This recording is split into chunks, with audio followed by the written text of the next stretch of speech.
Hello. I have the last journal written on January 14th to read to you. I wrote it at 12:30 p.m. and it was the fifth one of the day. And it's a little different. It's called Pain, Sorrow, and Wisdom Love. The Wisdom Love is hyphenated. Oh, how my heart just aches. Tears are running down, bathing my whole face, down the neck and chin, and not just in nice, neat, gentle tracks down the cheeks. What, you may ask or wonder, could possibly hurt you so? Well, you will really wonder for my sanity perhaps when I share this with you, and I will, for I have pledged to be real here and not to edit, to hold nothing back. Still, some will laugh. I dropped and broke one of my most precious crystal formations. That's it. That's all. Actually, I have it here. Here's a piece of it. And here's a piece of the base upon which it sat. And there are other pieces as well. So, ha! That's all, she says, as if it were nothing, when it is not. No, this thing was not a valuable one monetarily.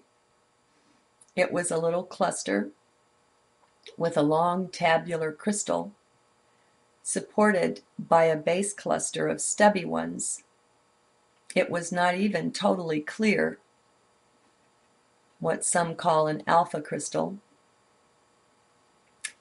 The birds are doing fly-ups to my window here and sitting on the bare lilac bush outside and singing. I wonder what that is about. It's unusual. But anyway, oh, how I have cried over this apparent loss. For nothing is a loss, you see, and I know this.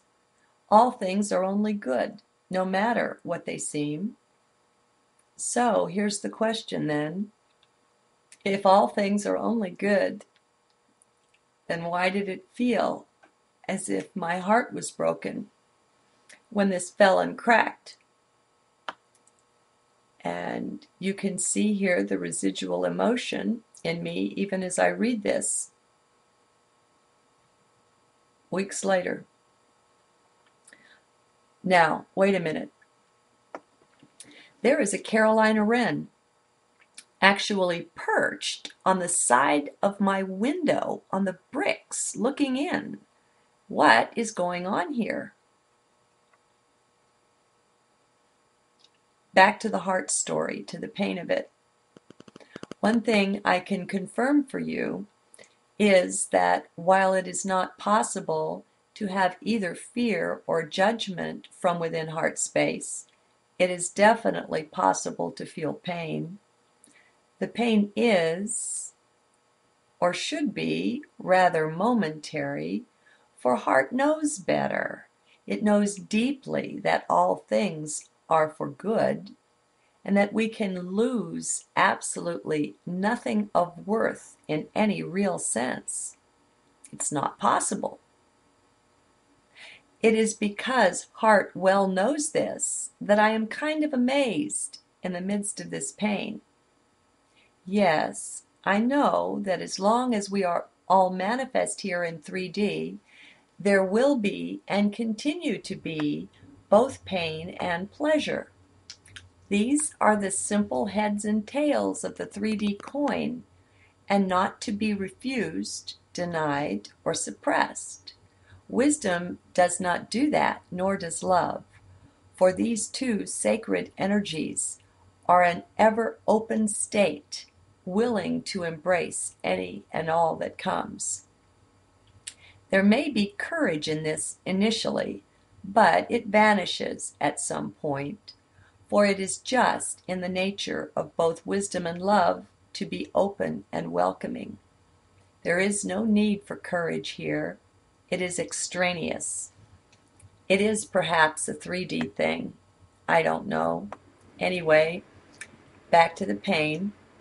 I will state, but not try to explain, for it is not explainable, the preciousness of this particular crystal cluster to me, to this heart.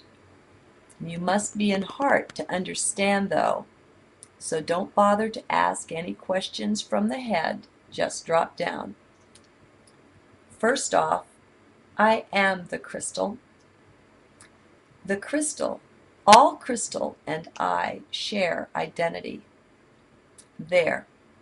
I told you head would not understand. It is true all the same. You see, this is the result of putting truth into words. It does not make sense, and yet it is sacred. So sacred that it is not to be argued with. So, second, somehow I adored this particular piece. I loved it dearly and would spend hours just holding, even caressing it. This is nurturing to fill in the blank, whether me, my soul, whatever. It was just nurturing. There is something very